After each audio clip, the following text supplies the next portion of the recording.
টোটোপাড়ার জলের সমস্যার সমাধানের জন্য রাজ্য সরকারের দৃষ্টি আকর্ষণ করবে স্ট্যান্ডিং কমিটি। টোটোপাড়ার মানুষদের সমস্যার কথা শুনতে টোটোপাড়ায় পৌঁছল অনগ্রসর শ্রেণী কল্যাণ দপ্তরের বিধানসভার স্ট্যান্ডিং কমিটি। অনগ্রসর শ্রেণী কল্যাণ স্ট্যান্ডিং কমিটির 10 জন বিধায়ক টোটোপাড়ায় যান। ধনীরাম টোটো স্ট্যান্ডিং কমিটির কাছে টোটোপাড়ার সমস্যার কথা তুলে ধরেন। শুখা মরশুমে জলের সমস্যা চরমে উঠবে বলে মনে করছে টোটোরা। শুক্রবার টোটোপাড়ার বিভিন্ন এলাকা ঘুরে দেখেন স্ট্যান্ডিং কমিটির সদস্যরা।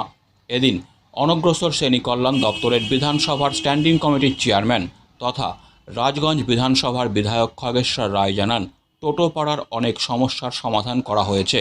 জলের সমস্যার সমাধানের জন্য জনস্বাস্থ্য কারিগরি দপ্তর কাজ করছে।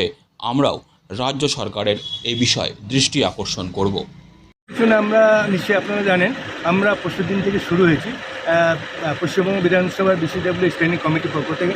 আজকে আলিপুরে প্রথম আমরা আসছি টোটোপাড়া প্রথমে একটা চা বাগান গেলাম, আন্ডাবা চা। দেখলাম টোটোপাড়া আগের তুলনায় এখানকার তুলনায় অনেক বেশি উন্নতি হয়েছে এবং ওরা যেটা বলে কোনো অভাব নেই, শুধু পানীয় জল অভাব। যেমন এখানকার প্রধান রূপচাঁদ টোটোর সাথে কথা হলো এবং যে আমাদের পেয়েছে আমাদের পদ্মশ্রী ধনীরাম টোটো, তার সঙ্গে কথা হলো। ধনীরাম তো উনি যেটা বললেন যে আগের থেকে অনেক ডেভেলপ হয়েছে এবং রূপচাঁদ টোটো জ্বলন্ত প্রবলেম হচ্ছে, সেটা হচ্ছে টোটো জনসংখ্যা যেটা কিছু মাস আগেও 1632 ছিল, সেটা এখন কমে 1570-এর ঘরে চলে এসেছে। না, যেটা বললো 1800 মতো আছে, 300 ঘর আছে, 1800 মতো আছে। এবং বাইরে সেটা না, আমরা যেটা গতকাল দেখলাম একলব্য নাগরাঘাটা একলব্য, সেখানেও দেখলাম তারা ওখানে থাকে। আমরা 5 জন ছাত্রকে দেখি। হ্যাঁ, টোটো ছিলেন 5 জন। দাদা, টোটো পাড়ার জন্য মানে আপনারা যতদূর দেখলেন কি ডেভেলপমেন্টের জন্য সুপারিশ করবেন? আপনারা নিশ্চয়ই দেখলেন বিসিডব্লিউ তরফ থেকে যে বিল্ডিংটা কে করেছে, বিসিডব্লিউ। প্লাস এই যে একটা হোস্টেল করেছে, কে করেছে, বিসিডব্লিউডি।